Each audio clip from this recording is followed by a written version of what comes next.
Hi, everyone. Welcome to the Women Who Lead Network, where we talk about everything leadership, entrepreneurship, and living a purpose-driven life. So this is episode 4, episode 3. Let me get it right. Episode 3, where part of our 6-part series where we talk about how to win and influence as a leader without having guidance. And how many of you can relate to that? So today, what we're going to be discussing is trying to be liked is costing you respect as a leader. Okay. Early in my career as a leader, there was a point in my journey where I cared a little too much about being liked. I wanted harmony. I wanted people to feel good. I wanted the room to stay comfortable. And to be honest with you, without realizing it, I started avoiding the very conversation leadership, being a leader, requires. What I didn't understand at that time, was this: being liked feels great. It feels good. But being respected is what makes you as a leader work and be successful. All right. So 3 points that I'm going to talk about that I learned during this time on why, being liked was costing me the respect that I required in roles as a leader. 3 things that I learned. One, about myself, 3 things that I learned about myself. One was that I avoided hard conversations to keep the peace. I used to delay difficult conversations because I didn't want tension when people would try to have it about what's happening on a project or something that I wasn't doing or was something someone else is doing. I really tried to delay those conversations. I told myself that I was being patient, that I was being understanding, that I was being graceful. But what I was really doing was postponing having clarity in that moment. The problems didn't disappear. They grew more. Expectations on what this project was about or what I expected of people, they stayed unclear. And what happens? People begin to fill in gaps on their own. And, I learned this out of everything, that avoiding hard conversations doesn't protect relationships. It quietly damages them. So if you are in a leadership role and there is a conversation that needs to be held with your peers or people who report to you, don't delay. The second point that I learned is that approval made my leadership inconsistent. When you want to be liked, your leadership starts to shift depending on the room, right? You become Malibu. And I said yes when I should have said no to certain things.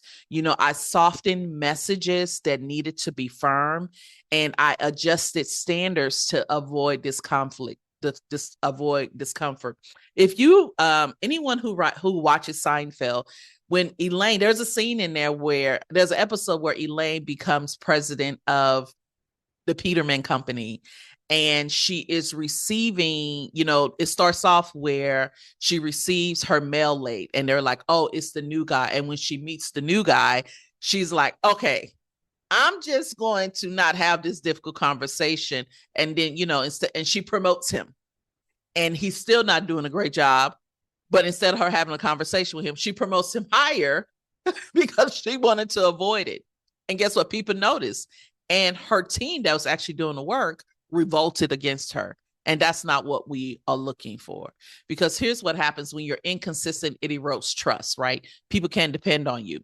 And once that trust erodes, respect follows. I wasn't losing influence because people disagreed with me. I was actually losing influence because my leadership wasn't clear. I just wasn't standing firm.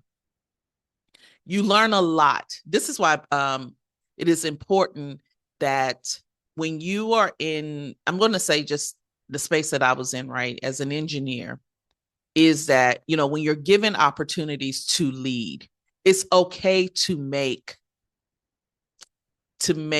it's okay to make mistakes. Okay. The goal is for you not to repeat them. All right. That's the key.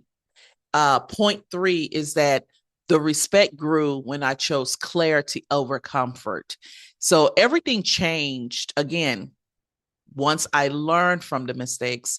Everything changed when I stopped leading for approval and started leading with clarity on what the assignments are, clarity on what the objective is, why we're doing this, why are we doing this particular project, what's the end goal here. I learned that respect comes from honesty delivered with care.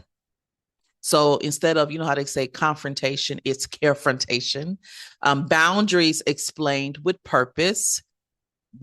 That is very important. You know, when you're setting boundaries for certain things, especially when you're working with people who want to just do what they want to do, and you're like, that's not the case here. Like, that's great if we had funding for R&D, but this is an executable program, and this is what we are asking you to do. So when you explain boundaries, that you get respect when you're explaining those boundaries with purpose. The third thing is your expectations are stated clearly. I cannot keep emphasizing this. Be clear, be clear, be clear. The fourth thing is that when you own your decisions without being defensive, you're going to be challenged. And defensive comes in like you try. I'll talk about this another episode, but I remember where I was being challenged and I became defensive and I was saying some stuff and I was just like, yes. So people don't always like the conversations, but they do trust them, and trust creates respect. So here's the hard truth that I had to learn, right? Leadership, being a leader, is not a popularity contest. And your influence doesn't come from being agreeable. You don't agree with everyone. And the moment I stopped trying to be liked and started being clear, my leadership became more steady. The way I led became steadier.